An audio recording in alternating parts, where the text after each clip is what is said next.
Hi, guys, and welcome to Fangirl Thursday. I am super excited to be here with you tonight. I'm going to go ahead and apologize in the event that I have a coughing fit.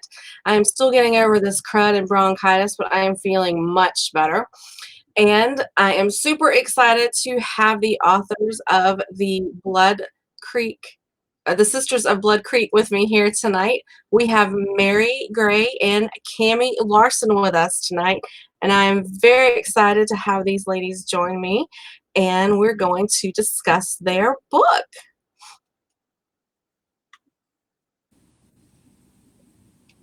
Hey, Oh, there's one of you. There I'm you here. Yay, we're all here. There we are. Okay.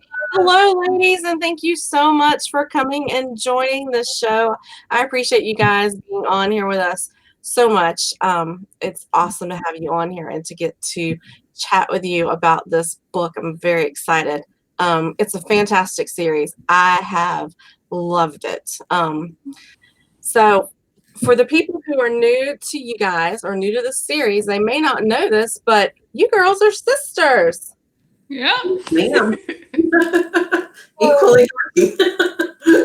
What was it like to not only write a book together, but to write a 3-book series, a trilogy together? Go for it, Mary. You go, Cammie.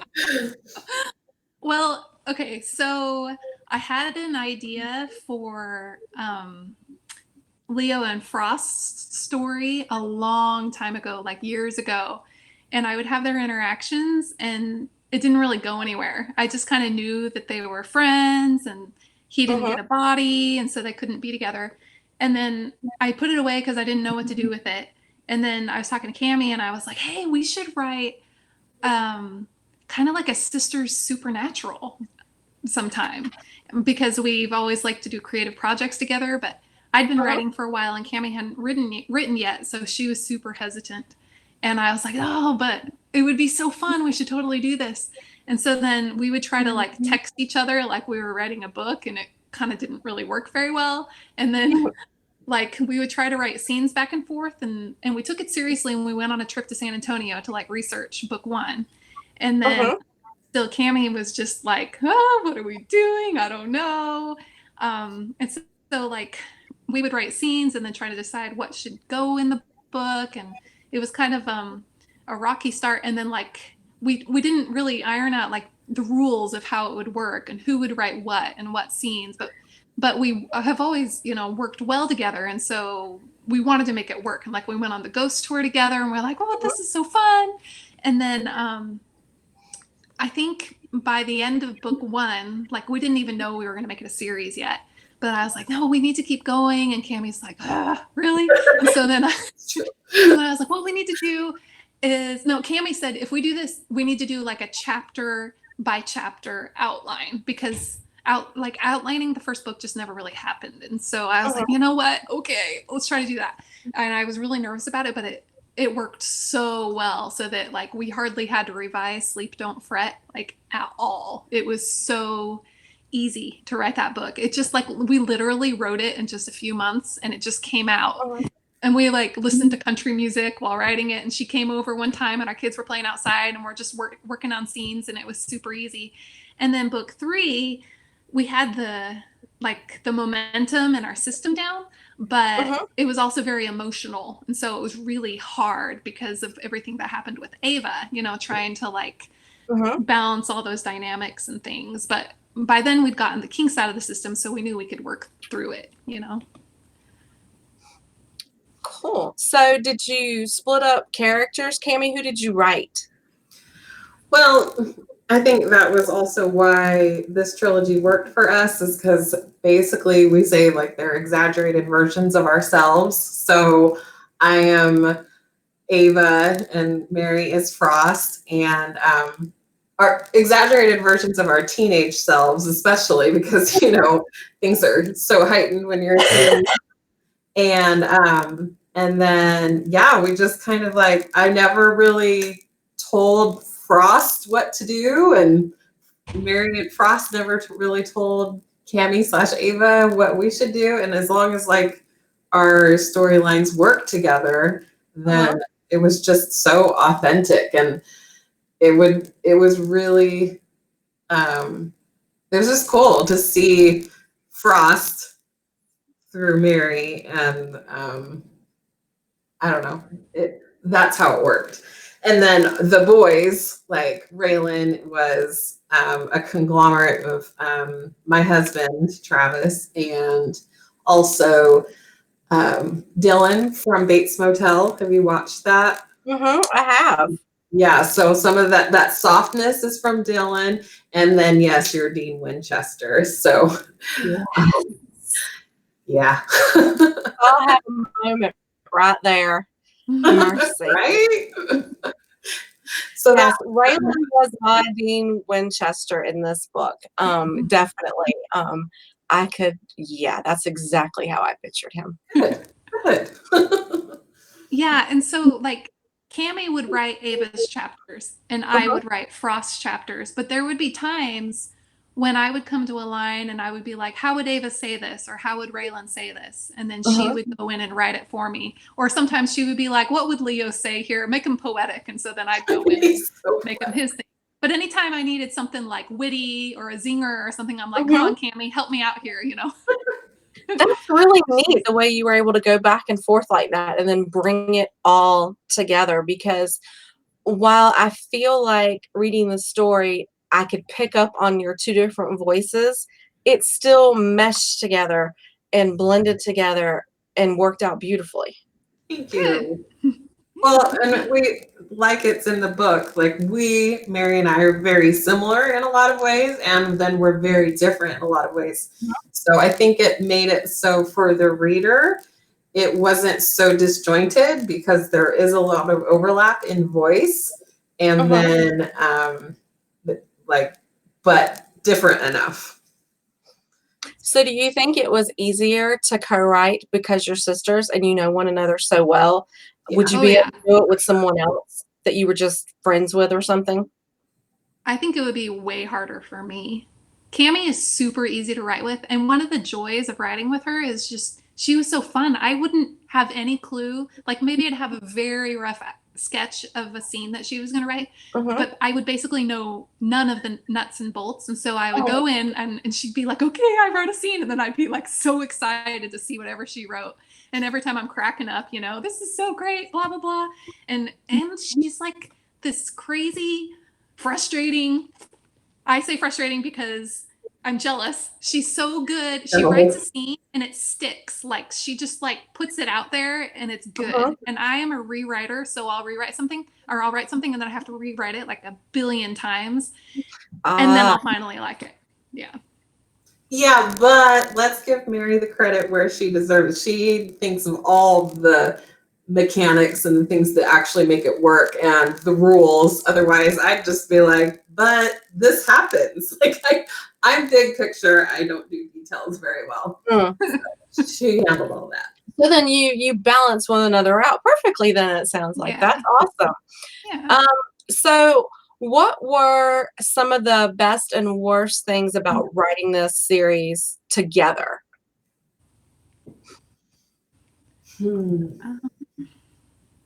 Best is just creating something with my best friend's sister.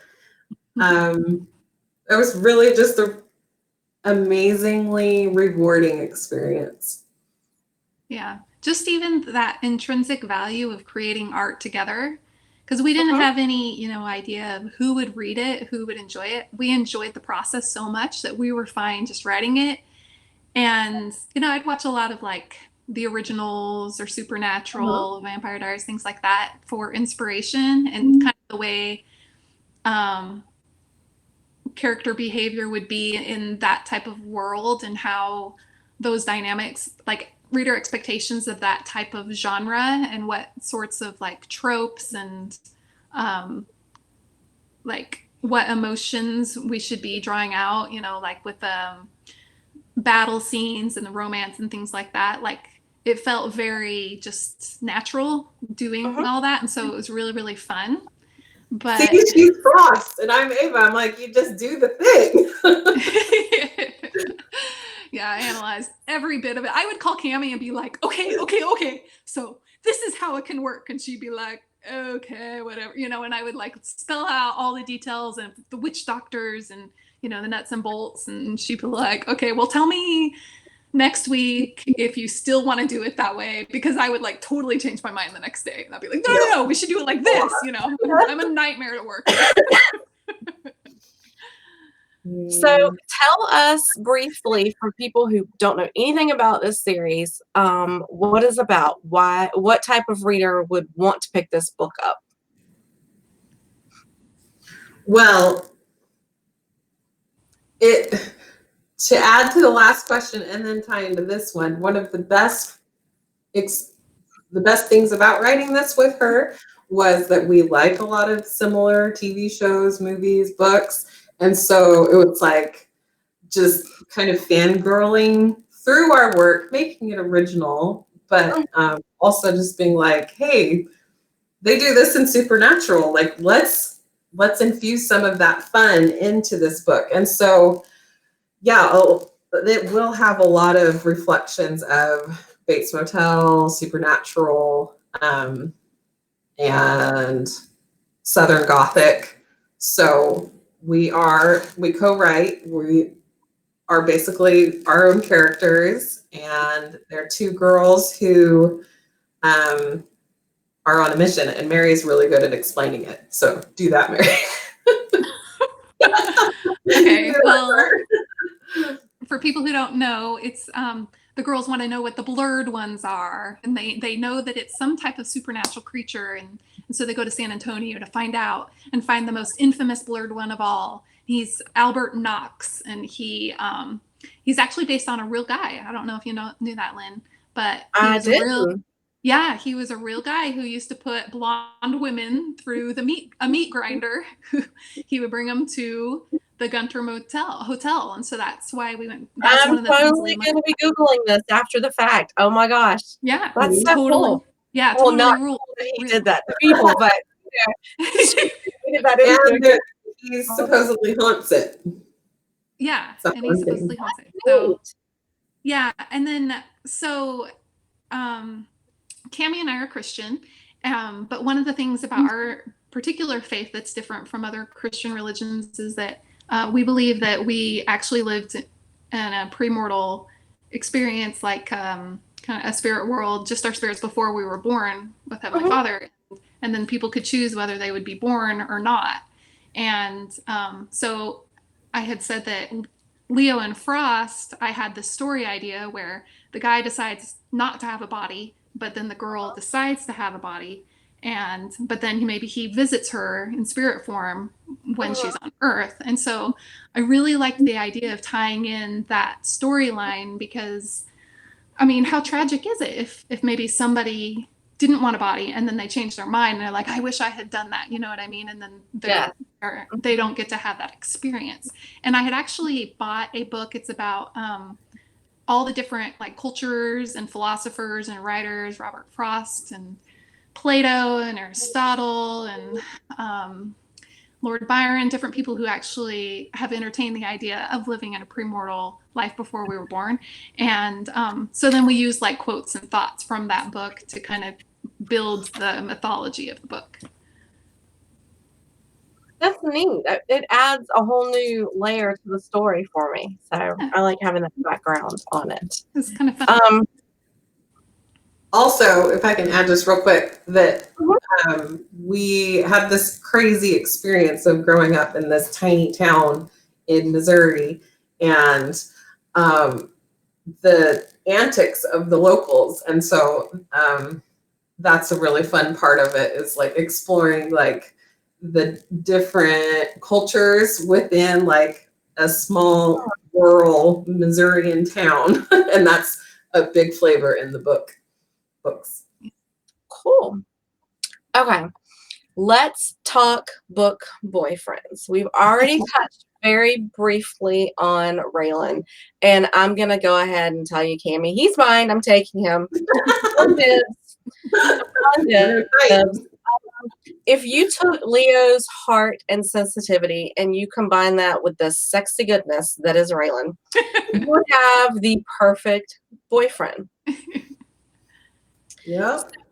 I'm gathering that, Cammie, if you had a choice, Raylan would be your boyfriend, and I mean, you married it would be Leo. So am I right in that assumption? Yeah.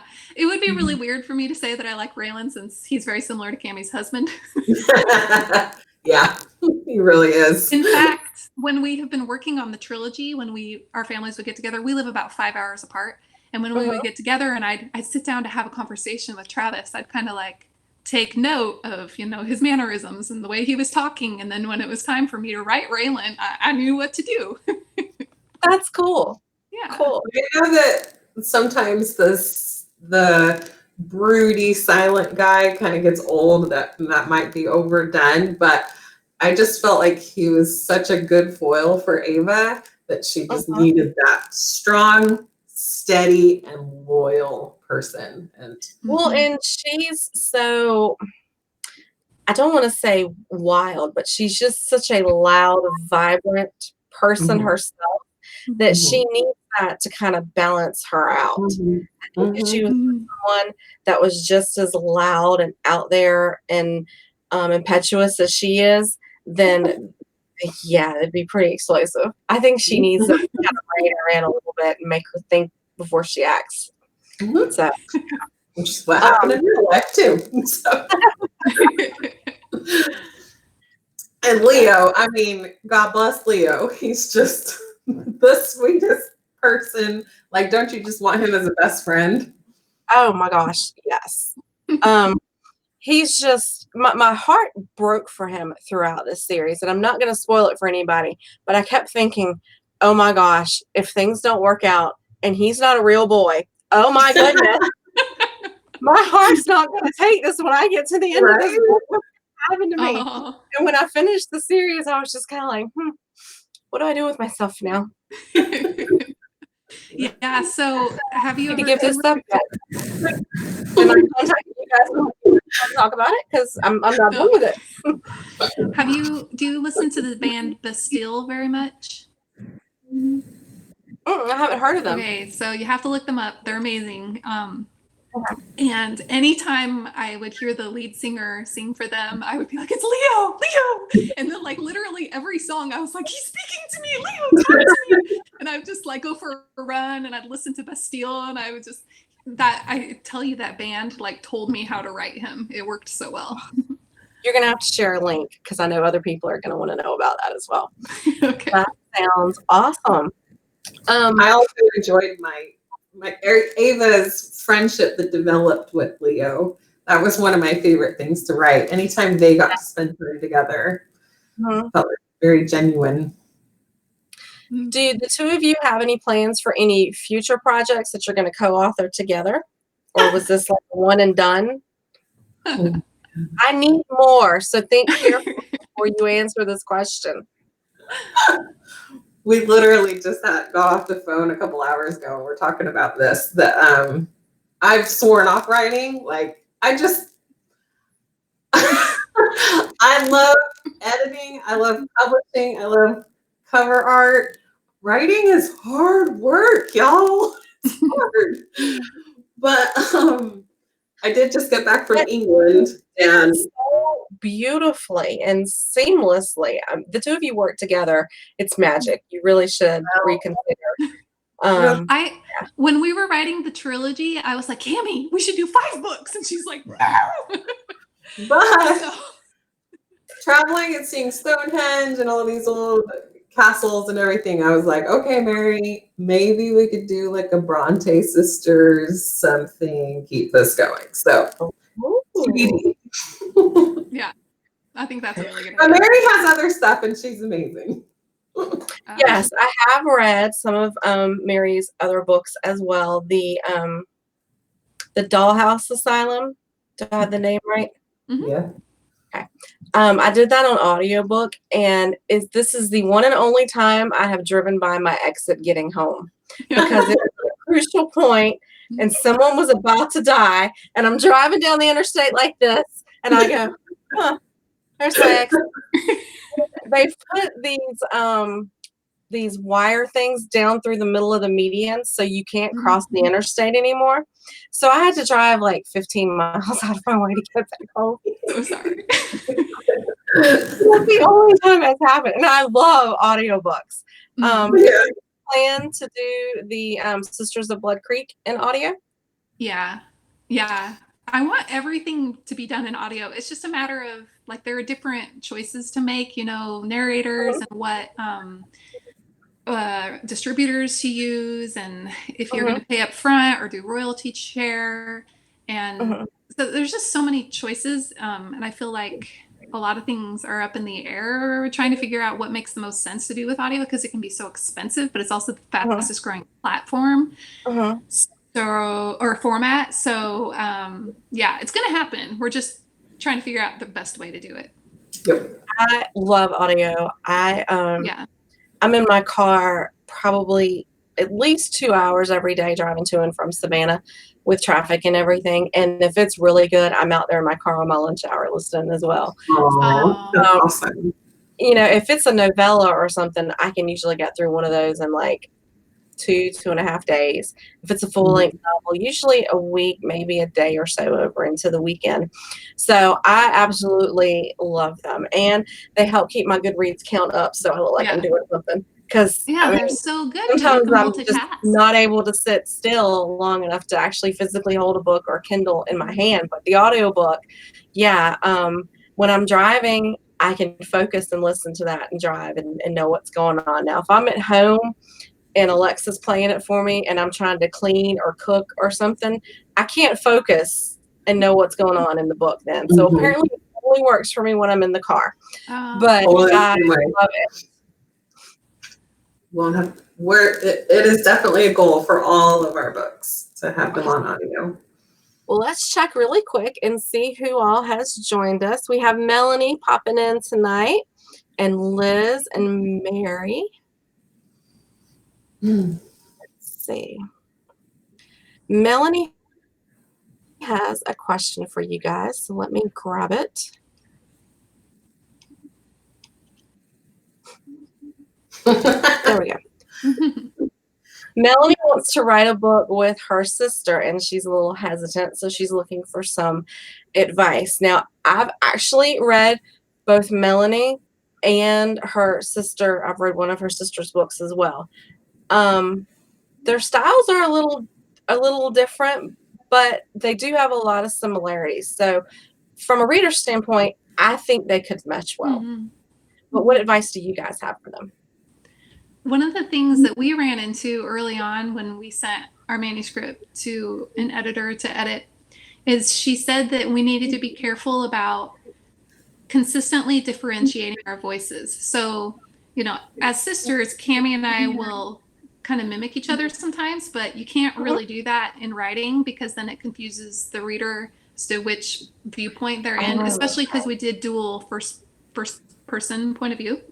And so like sometimes I would try to be more playful, and then our editor was just like, you can't do that.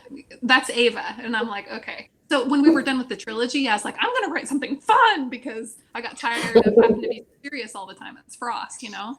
But that I could definitely see that being really good advice to really establish those characters and don't cross that line so that it doesn't confuse the reader. Okay, Google Drive. Yeah, that was helpful. Yeah. Hopefully so the sister already writes too. Yes, Heather Karn is her sister, and she writes as well. I read.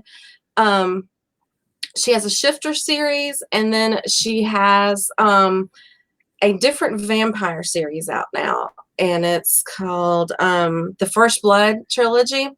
And she was actually on maybe 3-4 weeks ago, and she talked about that series. And I've read the first book in the series, and Melanie writes sweeter, nicer characters, and Heather's have more attitude and more of an edge to them. And that's not anything disparaging against either one of them, but I could see where they could come together and they could write two different characters and it'd be able to work for them. Yeah, cool. and Do it's especially easy if you decide to have two points of view where like I wrote my chapters and Cammie wrote her chapters, and so there wasn't a lot of squabbling over every line. Like I've talked to people who have co-written books before, and either it's like one person contributes a little bit in the early draft and then the other person does everything else. And I don't know, like I love the way we did it because it was just so rewarding, and I've had readers say that that's one of the things they enjoy about the book is it propels you going from one viewpoint to the next. And of course, that's not the only way to do it. It just worked really well. It plays off the strength of using two minds, you know? And you definitely need to have that respect for each other and be okay with editing. Sometimes things just don't work and you have to be okay with that. Yeah. I think it would be cool, not necessarily for Melanie and Heather, but this probably would work for them too. If two got together and one wrote from the protagonist point of view and the other from the antagonist, and it was both first person, so you could kind of get both sides of the good and the evil kind of thing and play it back and forth. That might be kind of cool. Totally. I'm just throwing that out there, Melanie, if you're still with us. I like that. Yes, Melanie, you do need to read this series. I highly recommend you bump it up on your list. And Melanie will be at Once Upon a Book, and I know Mary will be at Once Upon a Book. Hopefully, Cammie's appearance, maybe. Maybe. We're hoping. Thank you. I'm bringing my books with me in the event that you guys are there, so I can have both of you sign. If not, they're going to be kind of lonely with just a Mary signature on there. But no. She can forge mine. Do what you got to do. No, she No, can't. I love that, but who knows with everything? So we'll see. Hopefully you make it. It's a lot of fun. I've gone for several years. I missed last year, but it's such a great event, and hopefully it's far enough out that we don't have to worry about all this virus mess and everything. But yeah, we do have people that are asking for a link to that band that you were mentioning earlier, Mary, so make sure you pop that in here. And let's see if we have any other questions. Christiana says that you guys did an amazing job making Frost and Ava's voices distinct, and she loved it. Thanks, girl. Melanie likes my idea about them doing the protagonist and the antagonist point of view. I may not be an author, but I can throw out ideas. I like it. Okay, if you guys out there listening have any additional questions you want to throw up in there for us, for Mary or for Cammie to answer, we would appreciate it. I am going to, let's see. Nope, that's not it.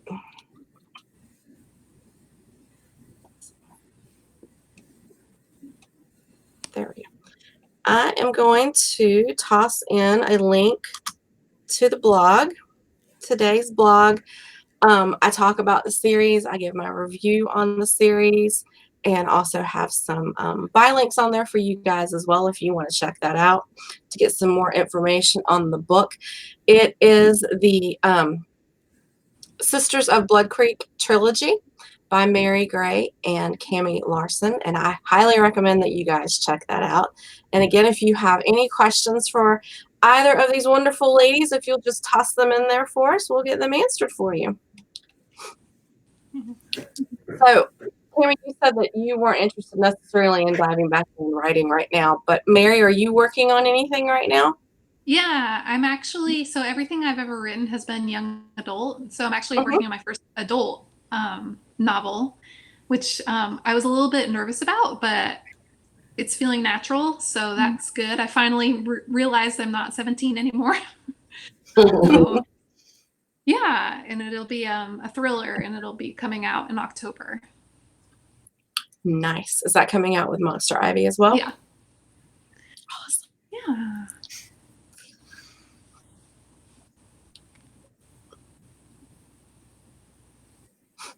Melanie wants to know if you will have the series available at Once Upon a Book when you come. Yes. And I do have a pre-order form up too for anybody who wants to pre-order. Yes. I need to ask about that. Like, if I need to buy a table or something. I think that sounds real fun. No, you're co-authors, so you wouldn't have to have a table. You would just you don't have to have a table. I should come. You should. You may have to get like there's a ball on Friday night that's a themed event, and it's if you want to. This year it's the Monster Ball. So and there's dinner, a sit down dinner, and everything is served, and there's an awards ceremony for that. Your pub mate Kelly got nominated for several awards, so fingers crossed that she goes home with a prize. It's a lot of fun. Yes, thank you. Stacy comes in and she usually opens with a big number and it's all flashy and ooh and ah, and she's fantastic at putting on a show and doing that. She does a big introduction. There's dinner, there's awards, there's dancing afterwards. And it gets over with about 10, 11 o'clock at night. And then we all crash, and then the next morning we're up bright and early and at our tables at 8 in the morning, getting everything set up. And then the signing is on Saturday, and it's a huge turnout, and it's so much fun. In the past, I have volunteered, but this year there were so many great authors coming that I need to fangirl over. I was like, I can't do anything at this event this year because I've got to run around and scream and shout and take lots of pictures. And usually running around and grabbing books that I pre-ordered and taking a quick picture and then running back to the table and doing the raffle table or something like that. And so I was like, no, not this year because Kelly Martin's going to be there. And oh my gosh. Hopefully both of you guys, if not, that's fine. Mary will work as well. We're super excited. I love all the work that you guys do and everything that Monster Ivy does. And the fact that you guys pop in here on Thursday nights to listen to me ooh and ah over whoever I have on. And I talk about your publishing house so much. Such great quality books come from there. Without a doubt, if I know something's coming out, I want to read it. I have yet to be with anything that I have read from there. And surprisingly, I'm all about the middle grade now. So, right? We're surprised too. We've been talking about what Rachel did by Kelly Martin constantly, and Melanie read it and loved it as well. And I got her started with Trinity Row, and she's like, "You're going to give me nightmares." And I'm like, "No, it's not that bad." And she, yeah, it is. That bathroom scene, Lynn, that bathroom scene. What's wrong with Kat? I'm like, that's awesome. It's just awesome. Yeah. So, yes, very excited for Once Upon a Book this year. Cannot wait to meet everybody there and hang out. My intentions are to make it a week-long vacation and do touristy things and all that sort of stuff. If you guys haven't been before, they have a Christmas shop there, and you could spend an entire day in there and not see everything in there. And it's everything from life-size statue Santa Clauses to cute little miniature Jerusalem scenes and things like that of the town and Bethlehem and all that kind of stuff. Anything that they could make into a Christmas theme, they did in that store, and it's just amazing. Cool. Everywhere we go, and we spend hours in there. I mean, they literally bus people to this store. It's like a huge deal, but it's awesome. let's see if we have anyone else that has popped in. Let's see. Christiana is going to Once Upon a Book this year too. Awesome.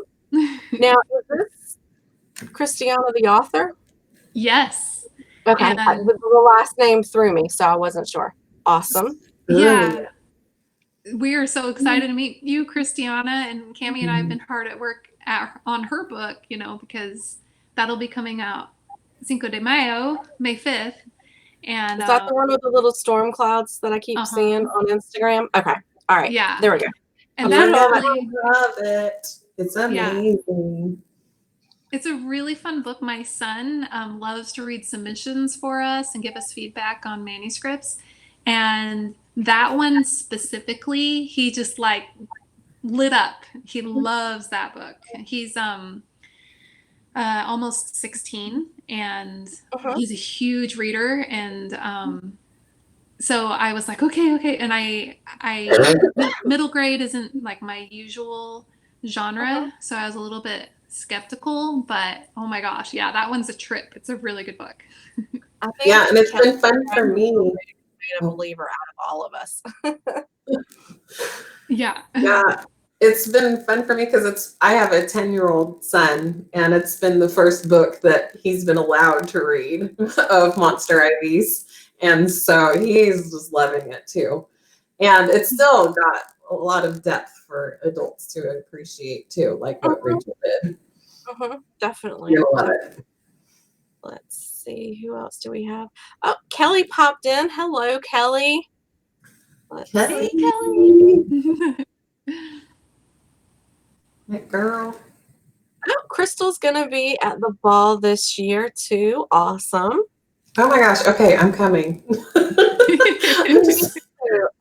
we have to just need peer pressure. We have to get a head count ahead of time. So when I get there, I can reserve us a table and we can all sit together because y'all are my friends now. You have to sit with me. Yes. I have a whole table. I really do. Yay. We have friends. Yay. Yay. I actually have to get going. Okay. So, but thank you so much.